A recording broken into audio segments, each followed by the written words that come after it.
Coach, obviously, that first half defensively just didn't have it for whatever reason. I'll ask you, what do you feel like was going on defensively for you guys in the first half? Well, I'll talk more about the game. I don't know what the data showed, but it felt like every time we had a crack, they hit something. Obviously, for them to shoot 50%, and I don't feel like it was much in transition. They only had 5 steals, so a lot of them must have been in the half court. I thought at times we had Shea early. He couldn't get a shot off, and then he had that spurt that really hurt us in the first half. But overall, ended the possession game even. I think both teams obviously played really well on the offensive end. Give them credit. Good team. Thought it was a hell of a battle. Was trying to find stops. Both teams were trying to find stops, but sometimes it's the offense too. Like high-level offense, high-level shot making, being able to pass with those many arms and hands around you. So again, we will take a look at it, but some of that appeared to be some shot making. Secondly, what changed for Devin in the second half? Obviously, had 2 points, 5 turnovers in the first, and found something in the second. What do you feel? What adjustment was made, or what went over good in the locker room at the half, you think? Well, I thought the offense was pretty good in the first half. I mean, it's because he continues to make the right play. To score 67 points on this team in the half, and then I just think we got him loose a little bit freer in space. We tried to use Holmgren a little bit as a screener off the ball. That got him early. That had him a couple times. Just more space. We were probably better spaced around him. I thought he had a really good spurt where it kind of helped all of us get back into it there in the third quarter. And then his shot making down the stretch was elite. Lastly, it may be hard to summarize this season after tonight, but if you could give it a crack on what this experience was as a first-year head coach and what you guys did this season. Yeah, I tried to stay in the moment. After Game 3, we talked a lot about fight the urge to think about what comes after. So to be honest, I haven't given a lot of thought, even to the group. I don't think I was fully prepared to talk about the season. We'll talk tomorrow, but I do think there's a sense of pride with this group. We hear it often with the city and the fans. I think that's what hurts today because this group, it ends. That team ends. And they should be proud of what they did this year. We can only help so much. We can only talk to them so much. They got to go out there and perform. And to perform in this tough environment against one of, if not the best team, in the fight of this group that we talked a lot about over the 89 games now, or 88 games, it showed up in game 88. Down the stretch, that group fought.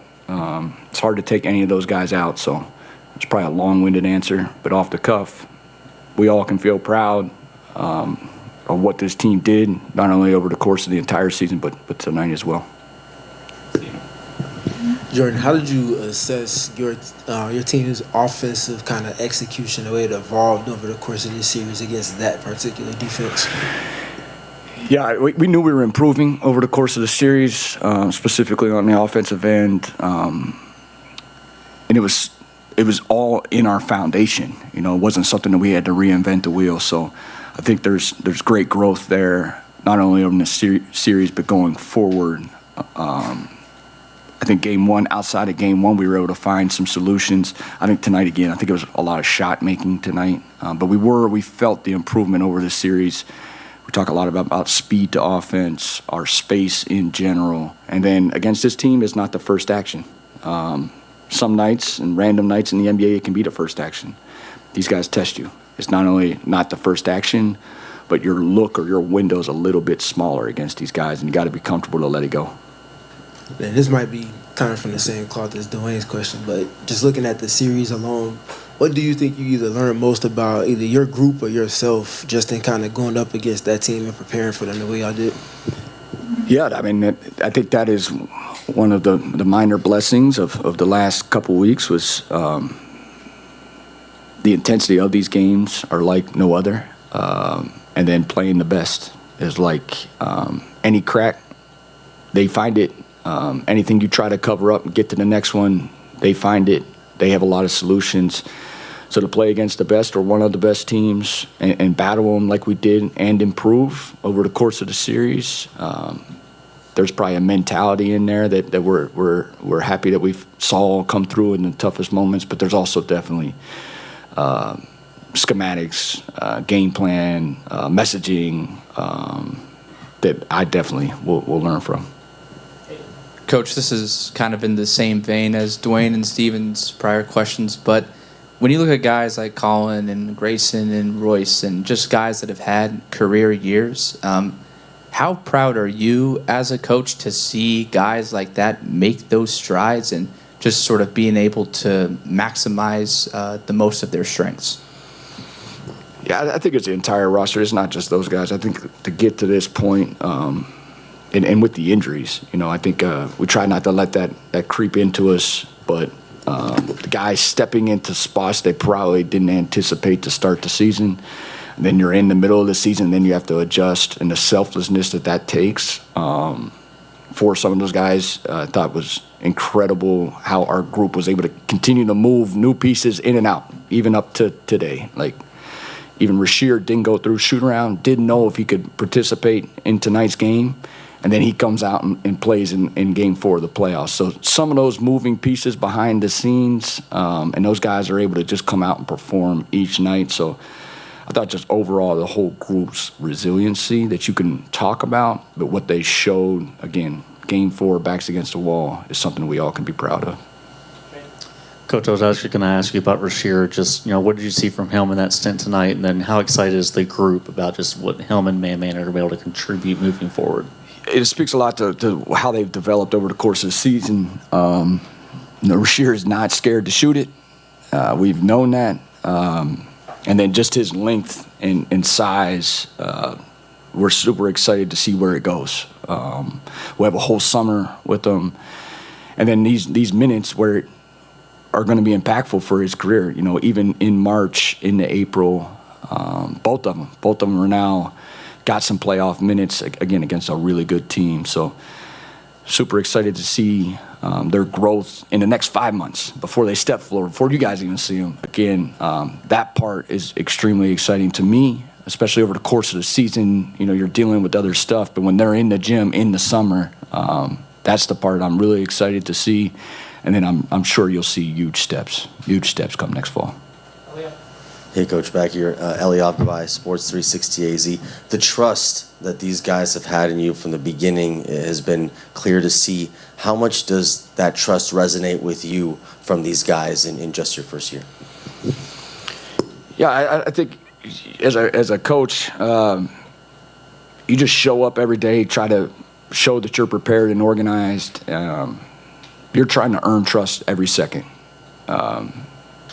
And you know how quickly that can go away. So us as a group, coaching staff, organization, we have to come prepare and show them that we have a plan every day.